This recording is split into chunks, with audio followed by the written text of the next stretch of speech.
오늘 아침에 저희들이 요한복음 11장을 읽었습니다.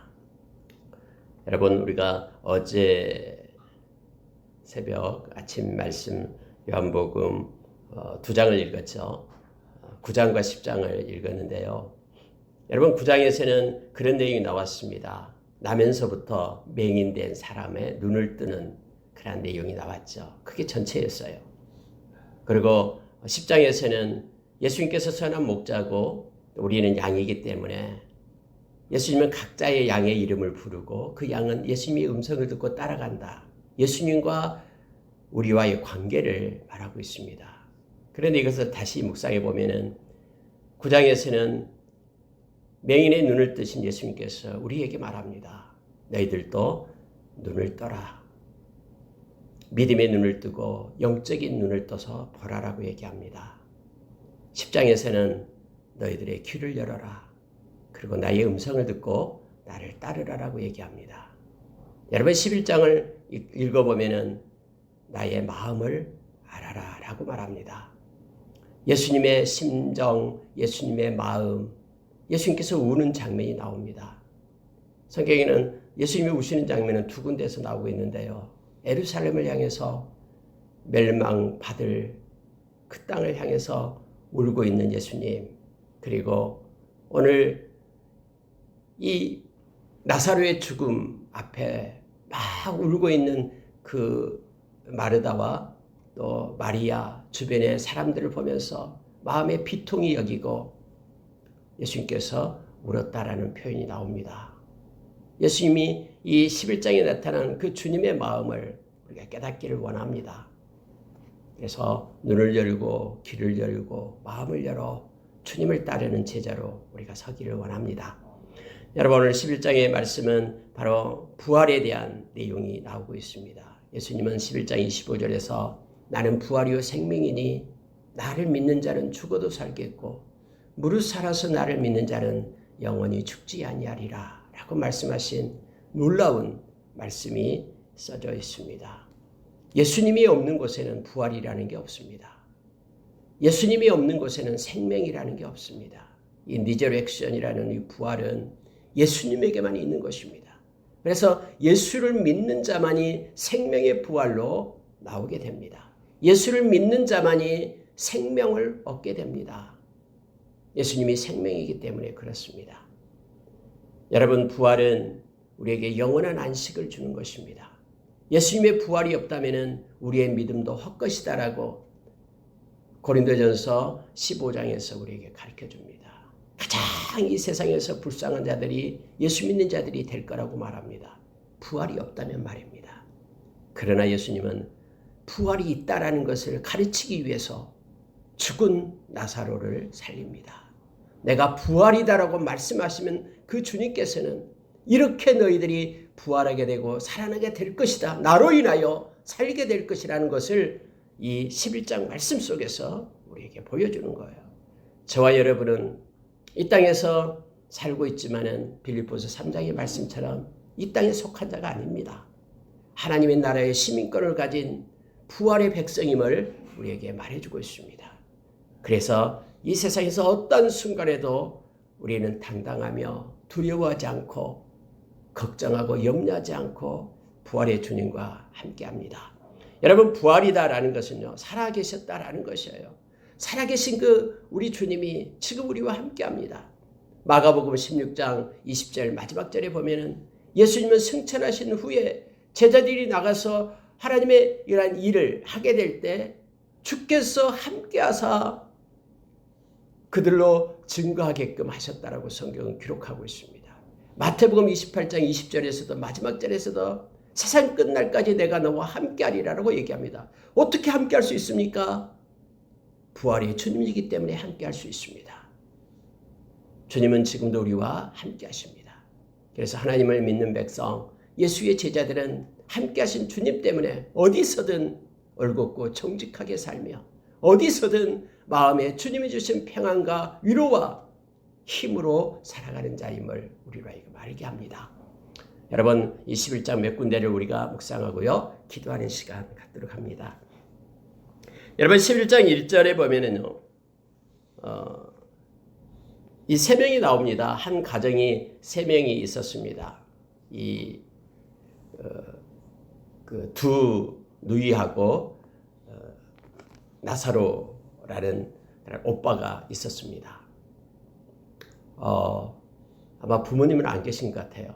이 세 명이서 살고 있었습니다. 근데 성경에 보니까 예수님이 너무너무나 사랑했던 그런 가족입니다. 이 중에 여러분 마리아는 그 옥합을 깨트려 가지고 예수님께 붓고 머리로 예수님의 발을 씻었던 그런 헌신했던 마리아에게 기록되어 있죠. 그 가족이에요. 나사로도 너무너무 사랑했던, 아마 부모가 안 계시고 해서 또 예수님을 의지하고 따랐던 그런 베다니 마을의 한 가정입니다. 근데 여러분 오늘 성경에 보니까 그 오빠가 병이 걸렸다라고 얘기합니다. 어떤 병자가 있으니 곧 나사로다 이렇게 말하면서요. 2절에 보니까 병든 나사로는 그의 오라비이더라 이렇게 되어 있습니다.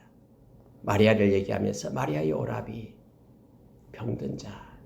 여러분 세상에 병이 없을 수 없습니다. 성경에서는 질병이 있다라고 우리에게 가르쳐줍니다. 결국은 죄로 인하여 질병이 오게 된 것은 맞죠.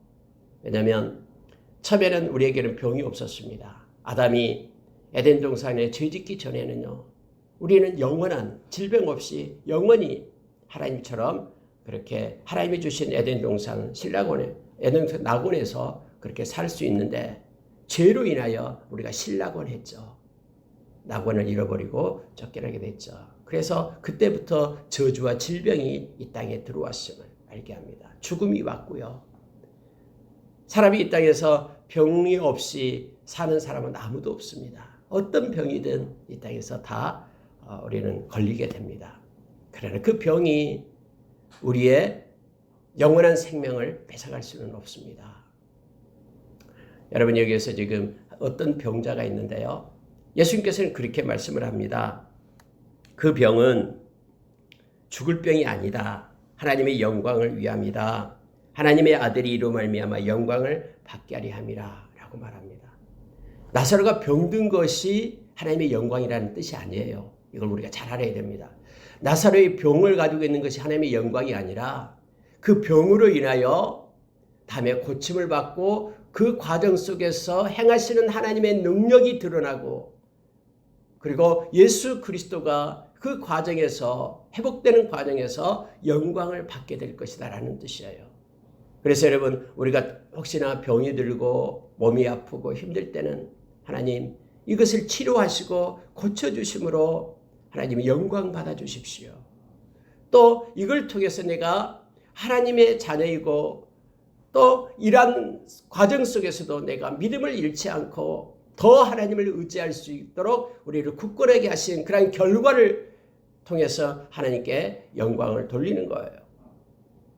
비록 우리가 때로는 못 고칠 병이 든다고 해도 이것 가지고 더 하나님께 가까이 나아가는 결과가 있어야지만이 영광을 돌리는 거예요. 그 자체로서는 하나님께 영광이 아니라 그것으로 인하여 하나님께 더 나아가고 하나님께 영광 돌리고 누군가를 위로하고 또 그것을 나음으로 인하여 하나님의 능력을 드러내고 이러한 결과적인 걸 가지고 하나님께 영광 돌린다라는 뜻입니다. 그래서 우리에게 주어지는 여러 가지 고난이 오고 환경이 올 때, 어려운 환경 속에 있을 때도 하나님 이 어려운 환경을 통해서 하나님께 영광을 돌리게 해주십시오. 믿음이 더 굳건해지고 많은 사람을 위로할 수 있고 또 이것이 회복됨으로 하나님이 하셨다라고 간증하고 고백하고 그럼으로써 하나님께 영광을 돌리게 해주십시오라고 우리가 늘 기도하며 나가야 됩니다.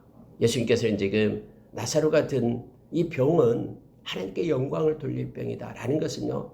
병 그 자체로 끝나지 않고 그걸 통해서 어떤 하나님께 결과를 통해서 영광 돌리는 일이 이루어지고 진행됨을 우리로 하여금 알게 합니다. 기별이 왔어요. 이게 보니까 예수님한테로 기별이 왔는데요. 예수님께서 이 베다니는 그 예루살렘에 있었거든요. 가까운 거리에 유대에 있었습니다. 그리고 지금 예수님은 갈릴리 지역에 있었고요. 많이 떨어져 있어요. 근데 이들이 이제 예수님만 의지하니까 마르다와 마리아가 오라버니가 지금 병이 걸렸습니다 라고 기별을 한 겁니다. 예수님 와서 고쳐주십시오 이런 뜻이죠. 예수님은 모든 병자를 고치니까 예수님 오셔서 빨리 고쳐주세요. 근데 여러분 우리가 5절 6절을 보시기 바랍니다. 예수께서 본래 마르다와 그 동생과 나사로를 사랑하시더니 나사로가 병들었다함을 들으시고 그 계시던 곳에 이틀을 더 유하시고 이렇게 돼요. 아니 사랑한다라고 성경은 말했잖아요. 그러면은 병들었다 그러면 아이고 병들었어 하면서 빨리 쫓아가야 되잖아요. 그래야지만 사랑하는 자의 모습이죠 그게. 그래서 우리가 여기서 때로는 오해하게 됩니다. 우리 하나님을 오해하고 하나님께 원망하고 불평하게 돼요. 하나님, 아니 내 형편과 처지 다 알고 계시는데 하나님 내가 지금 왜 그렇습니까? 진짜 하나님 나 사랑한 거 맞아요? 라고 말할 수 있어요. 여러분 보십시오. 마르다와 마리아가 예수님께 기별을 했어요. 그런데 예수님은 오시지 않는 거예요. 이래서 성경에 보니까 이틀을 더 유했다라고 얘기합니다.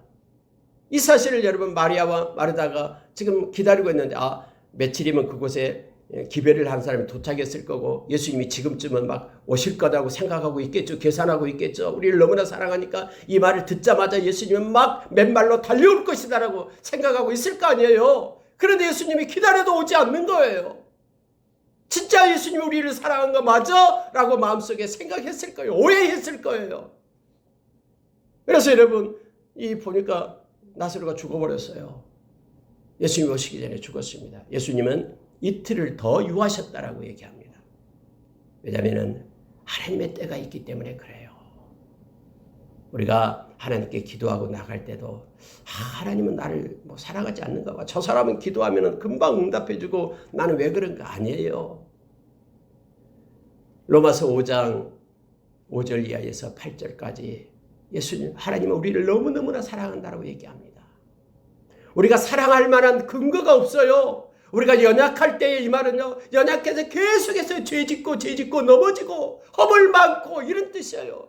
우리가 경건하지 않을 때 경건하면서 하나님께 정직하게 사는 것이 아니라 경건이 없고요. 하나님을 모르고 그런 살 때 우리가 죄 가운데 있을 때 심지어 하나님과 원수 되었을 때 하나님이 먼저 우리를 사랑했다라고 얘기합니다. 그러면서 당신의 아들을 십자가에 놓고 우리를 대신 살렸다라고 그래서 우리를 향한 하나님의 사랑을 확증했다라고 이렇게 시뮬레이션 이렇게 시행했다라고 얘기합니다. 시뮬레이션을 돌린 거예요. 내가 이렇게 사랑한다 라고 데몬스트레이션 이렇게 시연을 했다라는 거 시연을 했어요. 어떤 제품을 우리가 이 제품이 얼마나 좋은지 한번 시연해 보십시오 할 때 이렇게 시연해 보여주잖아요. 전시장에 가면은요. 그랬듯이 하나님은 당신의 사랑을 얼마나 큰지를 이렇게 예수님의 십자가 사건으로 우리에게 시연해 줬다라는 거예요. 이게 확증했다라는 뜻이에요. 그 하나님의 사랑을 우리는 의심해서는 안 됩니다. 하나님 우리를 너무너무나 사랑합니다. 때로는 우리 눈앞에 우리의 생각으로 나타나지 않는다 해도 우리가 하나님을 원망하고 불평해서는 안 됩니다. 여러분 여기에서요. 예수님이 이틀을 더 유하십니다. 다 이유가 있습니다. 왜냐하면 15절에 보시기 바랍니다. 내가 거기 있지 아니한 것을 너희를 위하여 기뻐하노니 이는 너희로 믿게 하려 함이라. 그러나 그에게로 가자 하시니 이렇게 되어 있죠. 여러분 요한복음에서는 주제가 두 개라 그랬죠. 처음에 요한복음 시작할 때요. 믿음 그리고 생명 이겁니다. 믿게 하기 위해서 그리고 생명 얻게 하기 위해서 제자들에게 믿음 주기 위해서 주변 사람들을 믿게 하기 위해서 그래서 여러분 요한복음을 읽다 보면요. 쏙 그 내용이 나와요. 믿게 되었더라 믿었더라 이 내용이 나옵니다. 이 세상에서 믿음만큼 존귀한 것이 없기 때문에 그래요. 믿음으로 사는 것만큼 귀중한 삶이 없기 때문에 베드로전서 1장 7절에서 그래서 믿음으로 살 때에 주님 만날 때에 네가 믿음으로 살았다고 하면서 주님은 우리에게 영광을 준다고 얘기합니다. 존귀하게 하고 우리를 기뻐한다라고 성경은 기록하고 있죠. 이미 죽었습니다. 나사로가 죽었어요. 성경에 보니까 죽은 지 나흘이 되었다라고 얘기합니다. 예수님은 죽음에 대해서 잠들었다 이렇게 말합니다. 그랬더니 제자들이 잠들었으면 낫겠나이다 이렇게 성경이 말하죠. 13절에 보니까 예수는 그의 죽음을 가리켜 말씀하신 것이나 그들은 잠들어 쉬는 것을 가리켜 말씀하신 줄 생각하는지라. 예수님의 생각과 제자들의 생각이 달라요. 잠들었다라고 얘기했을 때 제자들은 지금 잠들어 쉬는가 보다. 예수님은 죽은 것을 얘기했다라고 얘기하죠. 그러면은 예수님께서는 그 제자들의 생각을 알기 때문에 고쳐줍니다. 그래서 여러분 14절에 예수님께서 밝히 이르시되 나사로가 죽었느니라 라고 말합니다. 여러분 예수님은 우리가 이 세상에서 떠나는 것 이것을 잠잔 거라고 표현합니다. 실제적으로 그렇습니다. 우리는 이 세상 떠나면은 우리를 위하여 금거둔 아름다운 천국으로 우리는 가게 되죠. 그것은 영원한 곳이고요. 그것이 우리의 본향임을 성경은 말해주고 있죠. 그래서 예수 믿는 사람은 이 죽음의 권세에서 해방된 자입니다. 사람들은 이 죽음 때문에 두려워 떨지만 예수 믿는 우리는요, 우리 육신의 죽음은 아무것도 아니에요. 마치 잠자는 것과 똑같다라고 우리에게 말해주고 있습니다. 여러분, 예수님이 이제 가십니다. 나흘이 될 때 갑니다. 죽은 지 나흘이 될 때. 예수님 나흘이 될 때까지 기다린 거예요. 왜냐면요, 그때 당시에는 이 3일, 우리도 그렇죠. 3일장을 치르고 하잖아요. 이것은 3일 안에 깨어날 수 있기 때문에 그래요. 그때 당시에는 3일 동안은요, 이 영혼이 떠나지 않고 그냥 그곳에 머물러 있다라고 그들이 그렇게 생각하고 있었어요. 관습이 그래요. 그래서 3일 안에 가서 살려내면은 아직 죽지 않았다라고 그렇게 말하는 거예요. 그래서 나흘까지 4일이 될 때까지 예수님께서는 기다리신 거예요. 그리고 나흘이 될 때에 완전히 죽었다. 이제는 썩어서 부패돼서 냄새가 나고 도저히 살아날 수 없다. 라고 생각되는 그 시점까지 예수님께서는 기다리신 거예요. 나흘이 돼서 갑니다. 갈 때 여러분 23절에 보니까요. 이 마르다와의 이제 대화가 나옵니다. 마르다가 와서 예수님께 말합니다. 주님, 주께서 이곳에 있었다라면 내 오라버니가 죽지 아니하였겠나이다. 주님은 병자를 고치니까 주님이 계셨다라면 우리 오라버니가 병에서 살아났을 텐데요. 참 아쉽습니다. 이것은 원망 섞인 그런 마음도 있겠죠. 왜 좀 빨리 오시지? 죽기 전에 좀 오시지. 왜 지금 오셨습니까? 그러니까 예수님께서 그에게 말합니다. 23절에 보십시오. 내 오라비가 다시 살아나리라. 그러니까 마르다가 하는 얘기가 맞아요. 마지막 부활 때에 다시 살아날 줄을 내가 아나이다. 여러분 놀랍게도 이 마르다는요. 부활에 대한 신앙이 있었어요. 그때 당시 여러분 부활이 없다고 생각하는 사두개인들이 얼마나 많았습니까? 이 사두개인들은요 권력층이에요. 대제사장들도 부활이 없다고 얘기했어요. 근데 이 마르다는 내가 압니다. 마지막 때에 우리는 부활하게 됩니다. 라는 부활을 말하죠. 그랬더니 예수님께서 이렇게 말씀하신 거예요. 우리가 잘 알고 있는 25절 말씀. 나는 부활이요 생명이니 나를 믿는 자는 죽어도 살겠고 무릇 살아서 나를 믿는 자는 영원히 죽지 아니하리니 네가 믿느냐? 라고 물어요. 여러분 이걸 정말로 믿고 있습니까?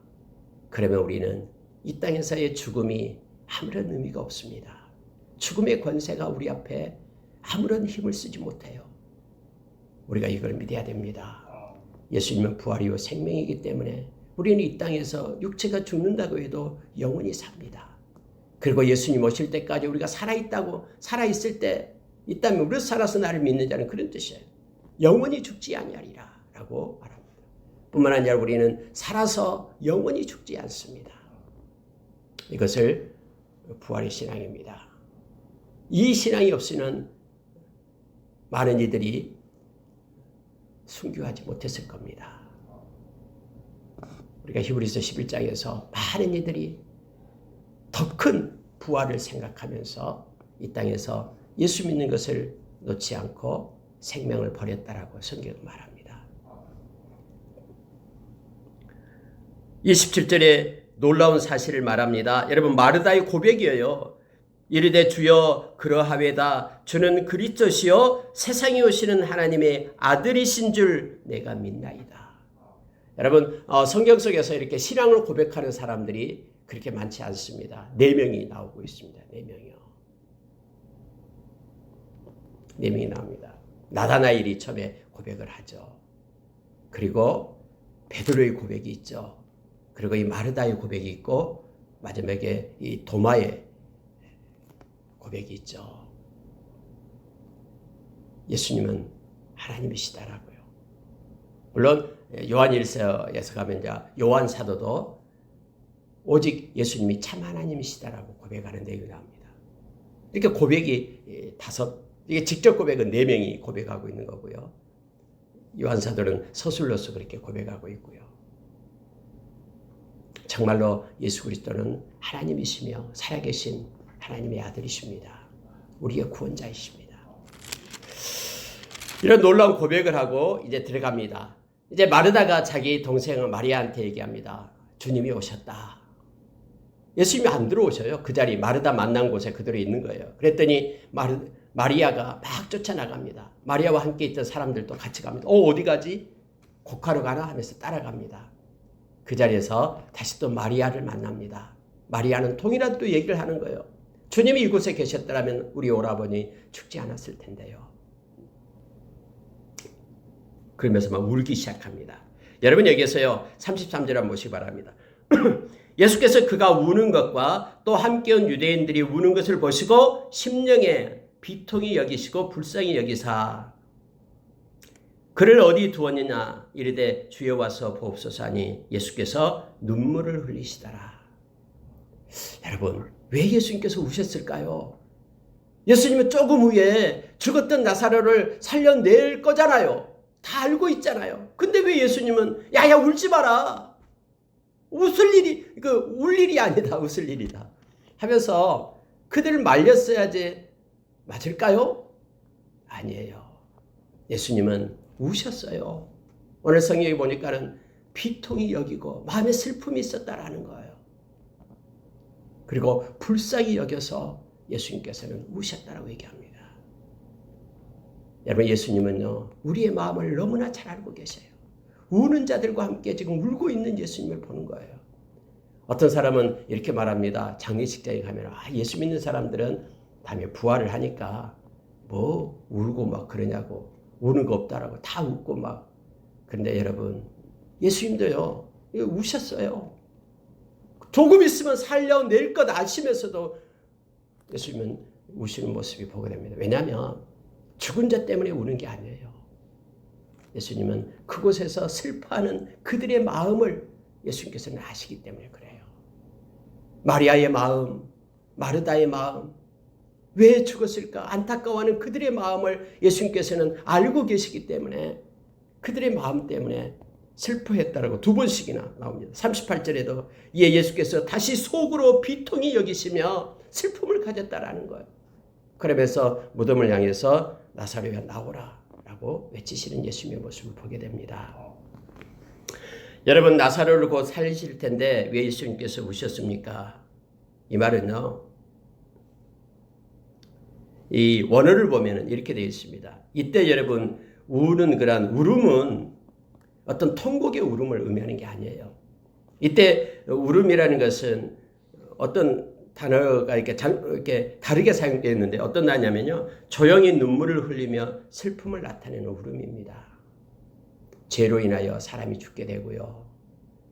그리고 지금 그들이 슬퍼하고 있는, 헤어짐에 슬퍼하고 있는 그런 모습들 하면서 예수님은 눈물이 주르르 흘린 거예요.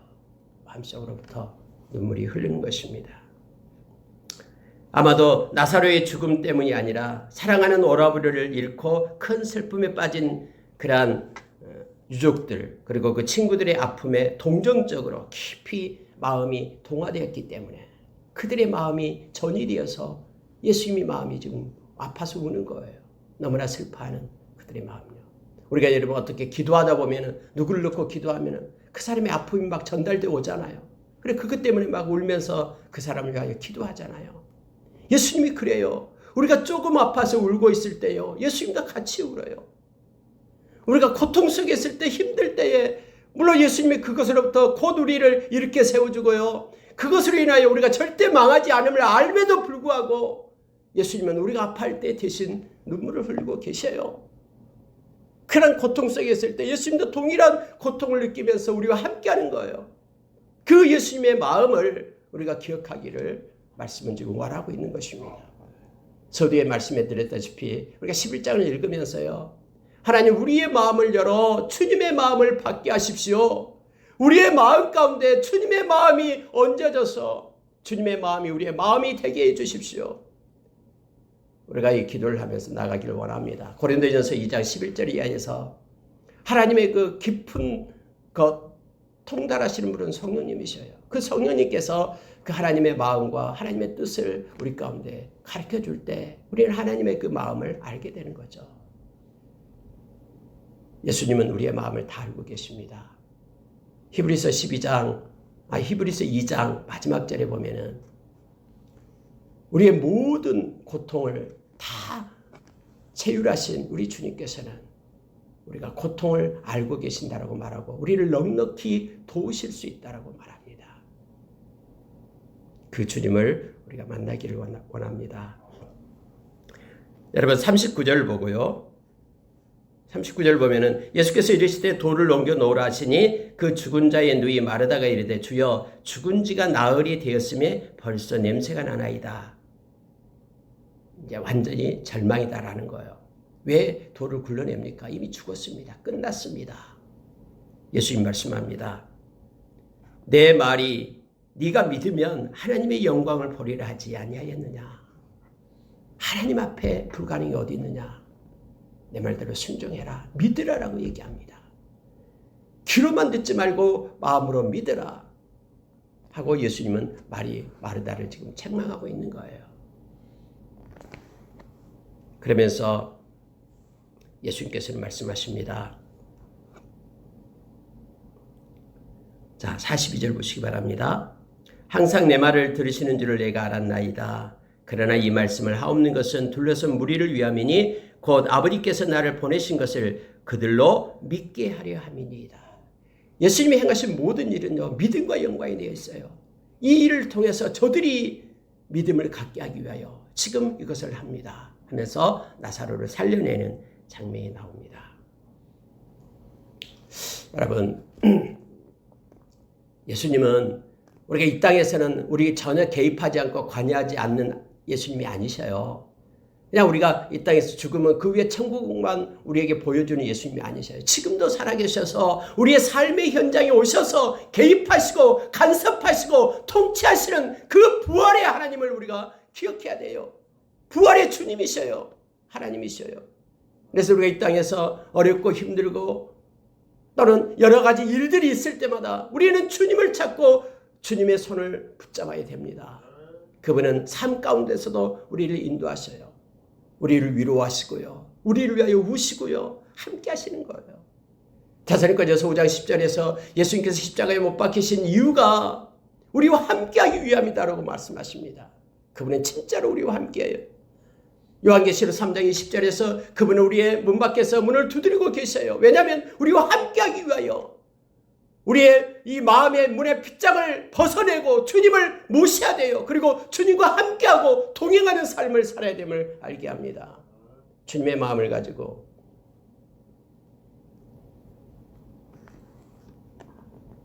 우리의 삶이 부활의 주님과 함께하기를 원합니다.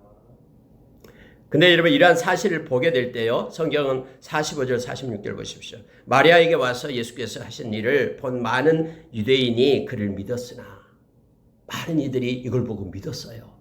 근데요. 그러한 사실을 죽은 자가 살아난 것을 보았음에도 불구하고요. 믿지 않는 자가 있어요. 믿었으나 이 말은요. 다음에는 이제 부정적으로 그러나 믿지 않는 자가 있다라는 거예요. 그 중에 46절 보십시오. 그 중에 어떤 자는 바리새인들에게 가서 예수께서 하신 일을 알리니라 이렇게 되어 있죠. 믿지 않고 이러한 사실만 가지고 바리새인에게 가서 알린다라는 거예요. 아니 죽은 자를 살렸어요. 이제 큰일 났어요. 예수를 저대로 두었다가는 이제 큰일 났어요. 많은 사람들이 막 더 믿게 될 거예요. 어떻게 예수를 저지해야 됩니다. 라고 이렇게 말하는 이들이 있었다라고 얘기합니다. 언제나 그렇습니다. 예수 믿는 저와 여러분들 이 세상 살아갈 때에요. 성경에서 가르쳐주고 있는 마태복음 24장의 말씀처럼 우리를 핍박하고 그리고 우리를 박해하는 이들이 있게 됨을 알게 합니다. 대제사장들이 이것 때문에 어떻게 하면 예수를 죽일까라고 생각을 합니다. 그때 가야바라는 그런 대제사장이 있었습니다. 대제사장은 이렇게 돌아가면서 합니다. 가야바라는 대제사장이 이렇게 말을 합니다. 자, 50절 보십시오. 한 사람이 백성을 위하여 죽어서 온 민족이 망하지 않게 되는 것이 우리에게 유익한 줄을 생각하지 아니하는도다. 한 사람이 죽어서 온 민족이 망하지 않게 한다.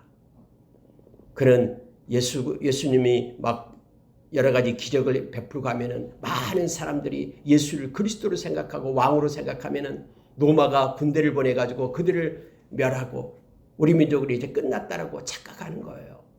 그래서 예수를 죽여야 된다라는 그런 억지 논리를 가지고 지금 그들은 생각하는 거예요. 그러면서 한 사람 죽으면 돼. 예수 죽여버리자. 이거예요. 그래가지고 우리 민족이 로마로부터 이렇게 보호받으면서 살면 되지.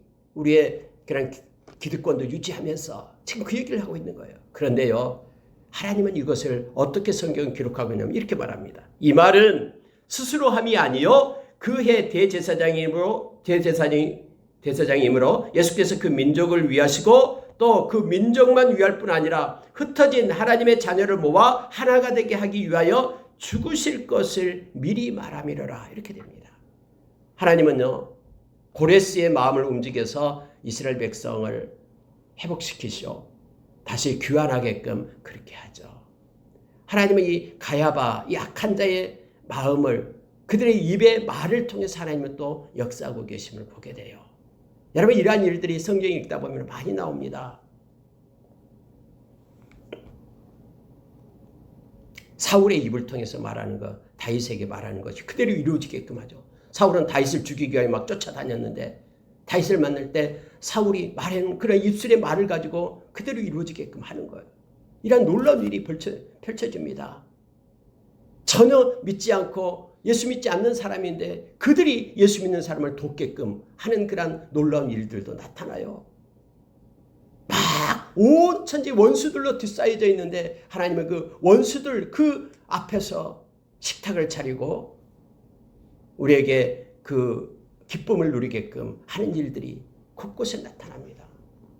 하나님이 행하신 일들 가운데요. 앞으로도 나타나게 될 겁니다. 가야바가 이렇게 말했지만은 하나님은 이것을 그대로 사용하십니다. 그래서 예수님께서는 죽으셔서 많은 사람을 살리고 뿐만 아니라 오늘 성경에 보니까요. 흩어진 하나님의 자녀를 모아 하나가 되게 하기 위하여 죽으시게 될 것이다. 라는 것을 우리에게 가르쳐 주는 거예요. 가야바의 입술을 통해서요. 여기서 여러분 흩어진 하나님의 자녀를 무슨 뜻이냐면요. 열방을 얘기합니다. 온 세계 열방에 흩어진 하나님의 자녀들이 있다라는 거예요. 그들이 예수 그리스도의 십자가의 사건을 통해서 하나님의 자녀가 되고 모아져서 하나님의 백성으로 하나 되게 하실 것이라는 하나님의 계획을 지금 말하고 있는 거예요. 이 가야바의 입술을 통해서 하나님이 이것을 가르쳐주고 있음을 보게 됩니다. 말씀을 마치겠습니다. 오늘 11장의 말씀은 부활의 말씀입니다. 우리는 부활의 주님을 만난 사람으로 주님의 마음을 가지고 살기를 원합니다. 눈을 열고 귀를 열고 마음을 열어서 예수의 제자로 하나님의 관점으로 이 세상에서 승리한 자로 주님과 동행하는 자로 서기를 원합니다. 기도하겠습니다.